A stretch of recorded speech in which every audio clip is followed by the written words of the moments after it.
तर रवींद्र चव्हाण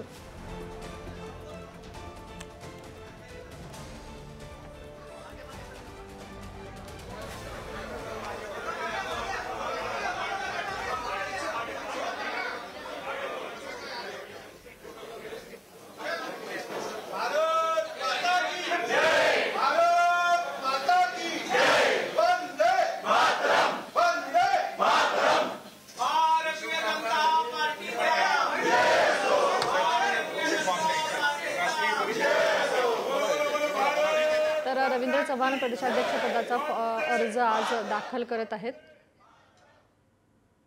या ठिकाणी देवेंद्र फडणवीस, किरण रिजिजू आणि बावनकुळे सुद्धा उपस्थित असल्याचं पाहायला मिळते। महत्त्वाची अपडेट आपण भाजपच्या गोटातून बघतोय। रवींद्र चव्हाणांनी आज प्रदेशाध्यक्ष पदाचा अर्ज भरलेला आहे। चंद्रशेखर बावनकुळे हे भाजपचे प्रदेशाध्यक्ष होते आणि आता रवींद्र चव्हाण यांनी आज भाजप प्रदेशाध्यक्ष पदाचा अर्ज भरलेला आहे। तर प्रतिनिधी सुशांत सावंत आपल्याशी जोडले गेलेले आहेत। आज रवींद्र चव्हाण यांनी प्रदेशाध्यक्ष पदाचा अर्ज भरलेला आहे, काय अधिकची अपडेट आहे?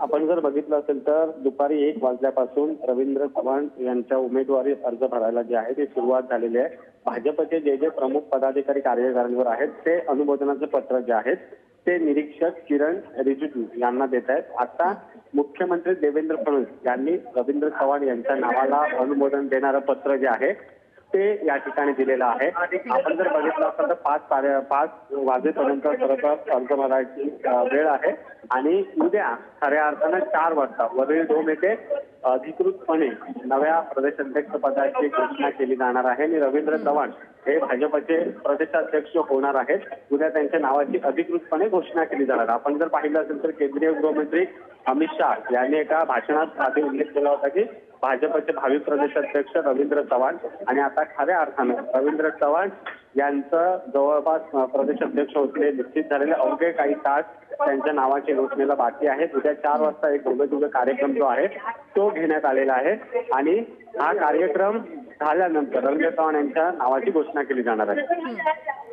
तर उद्या आता रवींद्र चव्हाण यांच्या नावाची घोषणा केली जाणार आहे। धन्यवाद सुशांत तुम्ही दिलेल्या माहितीसाठी।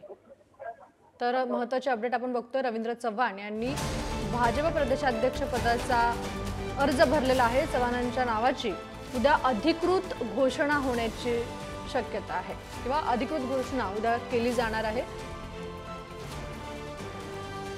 किरण रिजिजू, मुख्यमंत्री देवेंद्र फडणवीस यांच्या उपस्थितीत त्यांनी हा अर्ज भरलेला आहे आणि रवींद्र चव्हाण यांची आता उद्या अधिकृत घोषणा प्रदेशाध्यक्ष पदासाठीची अधिकृत घोषणा होण्याची शक्यता आहे।